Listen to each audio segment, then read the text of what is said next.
সবাইকে স্বাগতম শিক্ষার সমীকরণ ইউটিউব চ্যানেলে। আর আমি আছি সৌভিক তোমাদের সাথে আজ আরও একটি নতুন বিষয় নিয়ে। আজকের বিষয় থাকছে মাইকেল মধুসূদন দত্তের অভিষেক কবিতা। তো এই অভিষেক কবিতাটা আলোচনার আগে আমরা কয়েকটা বিষয় মনোযোগ দিয়ে দেখার চেষ্টা করব। আজকের এই কবিতাটা আমরা একটা গল্পের ছলে বোঝার চেষ্টা করব এবং তার আগে আমাদের যতটুকু ম্যান্ডেটরি ততটুকু আমরা একটু দেখব ব্যাপারটা কি বলছে। অভিষেক কবিতাটার নাম দেখতে পাচ্ছি অভিষেক, এবং কার লেখা? মাইকেল মধুসূদন দত্তের লেখা। আর এই এই কবিতার উৎস কোনটা যদি বলি তো মেঘনাদ বধ কাব্যের প্রথম স্বর্গ। এইবার একটা প্রশ্ন আসতে পারে সবার মনে একটা প্রশ্ন আসতে পারে কি না, এই যেহেতু এটা প্রথম স্বর্গ তাহলে মেঘনাদ বধ কাব্যটা কটা স্বর্গ? এখানে বলে রাখা ভালো, মেঘনাদ বধ কাব্যটা 9টা স্বর্গে বিভক্ত। তো এখন পরের এটা দেখি আমরা কি বলছে।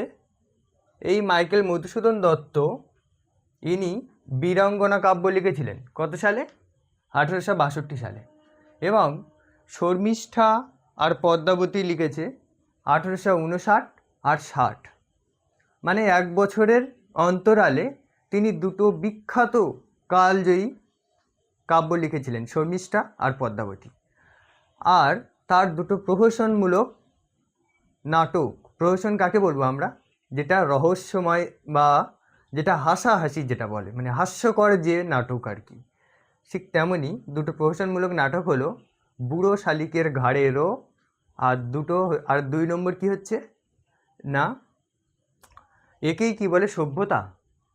এই দুটো প্রহসনমূলক নাটক মাইকেল মধুসূদন দত্ত লিখেছিলেন।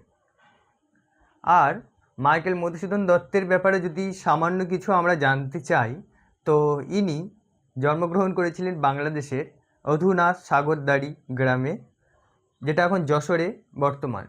আর দ্বিতীয়ত ইনির এই যে মাইকেল, আমাদের যে কবির নাম আমরা তো জানি মধুসূদন দত্ত, তো মাইকেল কেন আসলো? আমাদের বাঙালিদের যদি নাম হয় বা ভারতীয়দের, তার আগে মাইকেল কেন আসবে?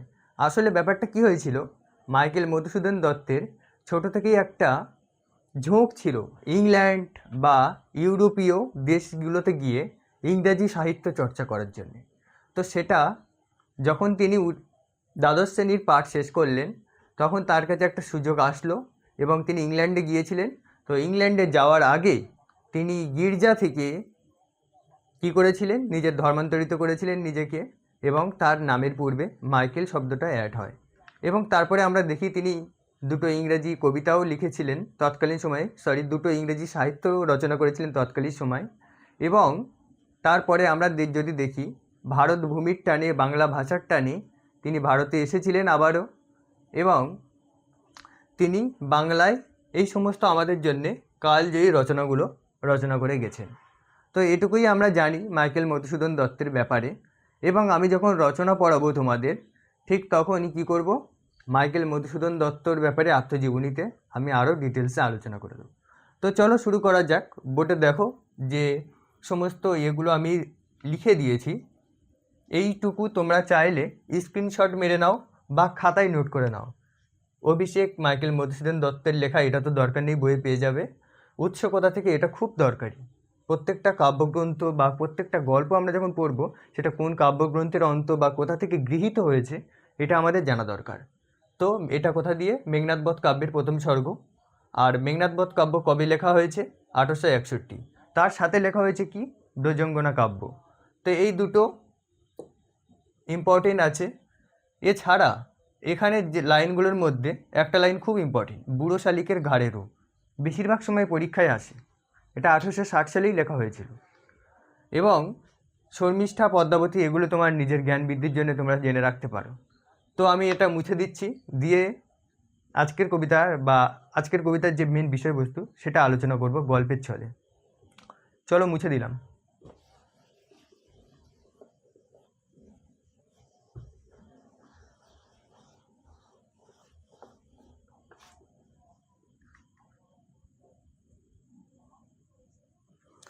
তো আজকের আমাদের কবিতাটা আছে কি অভিষেক।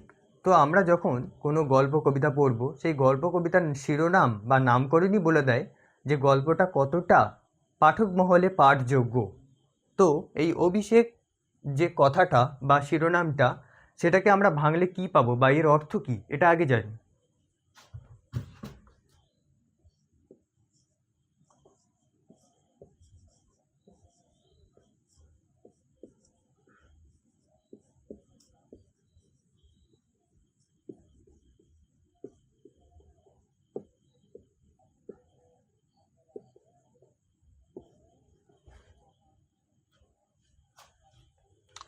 তো এখানে কি বলছে, অভিষেক মানে মাঙ্গলিক স্নান, যেটা যেটা ধর্মীয় আচার অনুষ্ঠানের সাথে যুক্ত।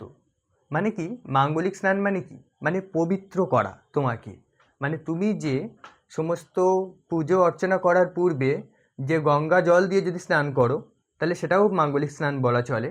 বা আমরা অনেক সময় কি দেখি, সম্ভবত এটা হিন্দু ঘরে দেখা যায় যে কোনো শিবলিঙ্গ বা কোনো দেবদেবীর মূর্তির উপরে আমরা গঙ্গা জল, দুধ, ডাবের জল দিয়ে আমরা কি করি, তার অভিষেক করাই। মানে কি তাকে, আর তিনি তো পবিত্র, দেবতারা তো পবিত্র, তাই তাকে পবিত্র জিনিস দিয়েই আমরা স্নান করাই। এটাকেই মাঙ্গলিক স্নান বলা হয়।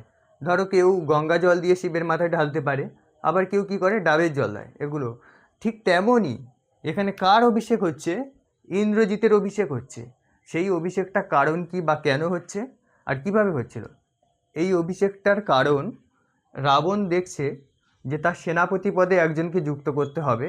সেই সেনাপতির পদ বা যুবরাজের পদ একই সাথে অভিষিক্ত করছে কাকে, ইন্দ্রজিৎকে।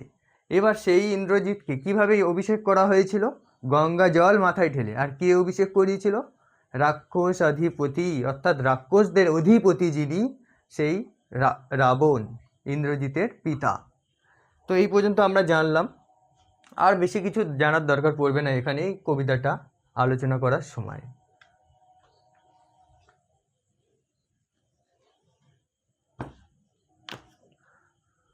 তো চলো আলোচনা করা যাক আজকের কবিতা অভিষেক। তো লেখা হয়েছিল 1860 সালে এবং এইটা মেঘনাদ বধ কাব্যের প্রথম স্বর্গ থেকে নেওয়া হয়েছে। তো এই অভিষেক কবিতায় কি দেখছি আমরা, প্রথমে আমরা দেখছি কি দেবী লক্ষ্মীকে এখানে অম্বুবতী সুতাও বলা হয়েছে, অম্বু রাশি সুতাও বলা হয়েছে। অম্বু রাশি অর্থাৎ, অম্বু কথার অর্থ জল, আর রাশি কথার অর্থ প্রচুর ঢেউ। অর্থাৎ সমুদ্রের থেকে আমরা কি দেখেছিলাম, সমুদ্র মন্থনের সময় দেবী লক্ষ্মীও উঠে এসেছিল অমৃত কোলাহলের সাথে সাথে। তাই আমরা দেবী লক্ষ্মীকে কি বলি, অম্বু রাশি সুতা। সুতো মানে পুত্র, সুতা মানে কন্যা। কার কন্যা, সমুদ্রের কন্যা, তাই অম্বুরাশি কন্যা। এছাড়াও ইন্দিরা বলা হয়, ইন্দিরা সুন্দরী। আর এইখানে আমাদের পাঠ্য বিষয়ে আরও কয়েকটি বিষয় লক্ষণীয়, সেটা হলো প্রমিলা।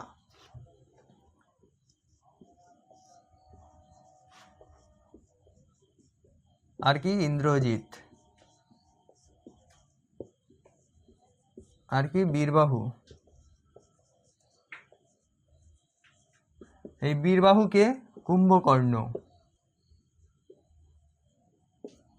ইন্দ্রজিৎ রাবণের পুত্র।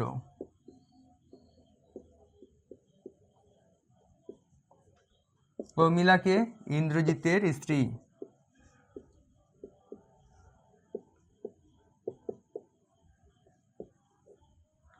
ব্যাস এটুকুই জানো। তো কবিতার শুরুতে আমরা কি দেখলাম, দেবী লক্ষ্মী একটা সংবাদ নিয়ে এসছে ইন্দ্রজিতের কাছে। কি সংবাদ না, তার লঙ্কায় কি হয়েছে, তার অনুজ অর্থাৎ ছোট ভাইকে হত্যা করা হয়েছে, কুম্ভকর্ণকে হত্যা করা হয়েছে। সেই সময় রাবণ গেছে বেজায় চোটে। এই চটে যাওয়ার ফলে সে তো যুদ্ধ করবে, আমার ছেলে মারা গেছে, আমি কি করব, এবারে একটা হতাশা তাকে ঘিরে ধরেছে। যেমনটা হয় যখন কারোর পুত্র মারা যায়, যখন কারোর কন্যা মারা যায়, যে শোক, যে তাপ, যে দুঃখ, সেই রাবণেরও হয়েছিল। আর এই শোক, এই তাপ, এই দুঃখের যে দাম্ভির্য বা নিজের যে অহংবোধটা রাবণকে এতটাই গ্রাস করেছিল যে রাবণ কি করেছিল, তার যুদ্ধ তরণী সাজাচ্ছিল, যুদ্ধরথ সাজাচ্ছিল, সে নিজের যুদ্ধের পোশাকপত্র পরছিল এবং গর্জন করছিল, আর সারা আকাশ পাতাল স্বর্গ সব কিছু কেঁপে যাচ্ছিল রাবণের মহিমায়। সেই সময় দেবী লক্ষ্মী কি দেখলো, যে আমি তো একজন দেবী এবং আমরা দেবদেবীরা যদি এই মুহূর্তে যদি ইন্দ্রজিৎকে গিয়ে বলি যে তোমার পিতাকে থামাও, তোমার পিতার ক্রোধকে থামাও, নইলে সব কিছু ধ্বংস হয়ে যেতে পারে, তাহলে কি হবে, দেবদেবীর একটা মান সম্মানে লাগবে। এইটা ভেবেই দেবী লক্ষ্মী কী করলো, একটা ছদ্মবেশ ধারণ করলো। কার ছদ্মবেশ? প্রভাসা রাক্ষসী। ওই প্রভাসা রাক্ষসী হলো ইন্দ্রজিতের ধাইমা, অর্থাৎ যিনি বাচ্চা প্রসব করতে সাহায্য করেন। তো এই ইন্দ্রজিতের ধাইমার ছদ্মবেশ নিয়ে গেছে দেবী লক্ষ্মী কার কাছে?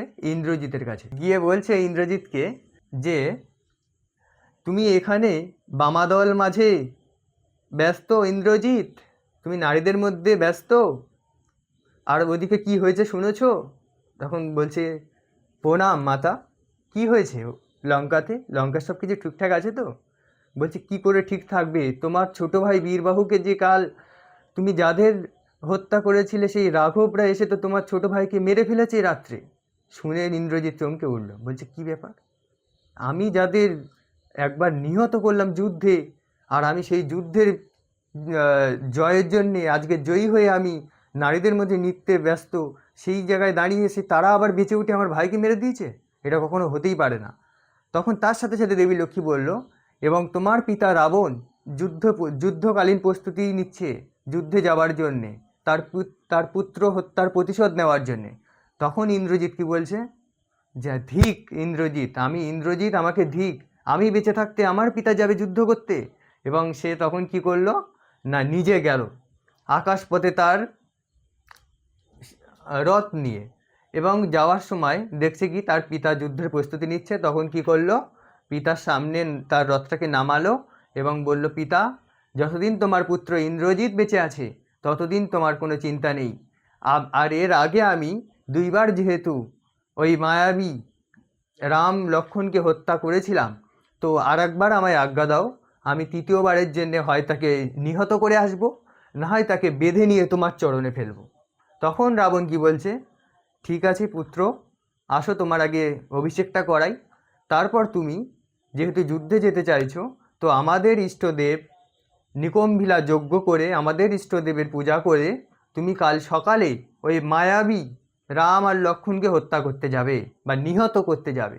ইন্দ্রজিৎ তার পিতার আজ্ঞা নিল এবং এইভাবে কি হলো, অভিষিক্ত হলো এবং সেনাপতির পদে অভিষিক্ত হলো ইন্দ্রজিৎ। এই পর্যন্তই আমাদের এখানে পাঠ্যপুস্তকে গল্পটা আছে। এবং এই যে গল্পের শেষটুকু ছিল, সেখানে আমরা কি দেখেছিলাম না, রাত্রিকালীন যুদ্ধের সময় রাবণের ভাই বিভীষণ এসে তাকে জোর করায়, সে যেহেতু তার পিতা বলেছিল সকালে যুদ্ধ করতে যেতে, কিন্তু সকালে না গিয়ে রাত্রে গিয়েছে এবং রাম ও লক্ষ্মণের হাতে নিহত হয়েছিল। এখানেই গল্পটা শেষ ছিল কবিতাটার। কিন্তু আমাদের পাঠ্যপুস্তকে আছে শুধুমাত্র অভিষিক্ত হওয়া পর্যন্ত, অর্থাৎ সেনাপতির পদে যে ইন্দ্রজিৎ অভিষিক্ত হয়েছিল এই পর্যন্তই আমাদের পাঠ্যপুস্তকে আছে। তো গল্পটা আশা করি বোঝা গেল। এবং দুটো কথা, একটা হচ্ছে ইন্দ্রজিৎ, আর ইন্দ্রজিতের অপর নাম হলো মেঘনাদ। ইন্দ্রজিৎ আমরা কেন বলবো, কারণ ইন্দ্রজিতের নামটা কিভাবে হয়েছিল, কারণ ইন্দ্রকে হারিয়েছিল, দেবাদিদেব ইন্দ্রকে হারিয়েছিল বলেই ইন্দ্রজিৎ।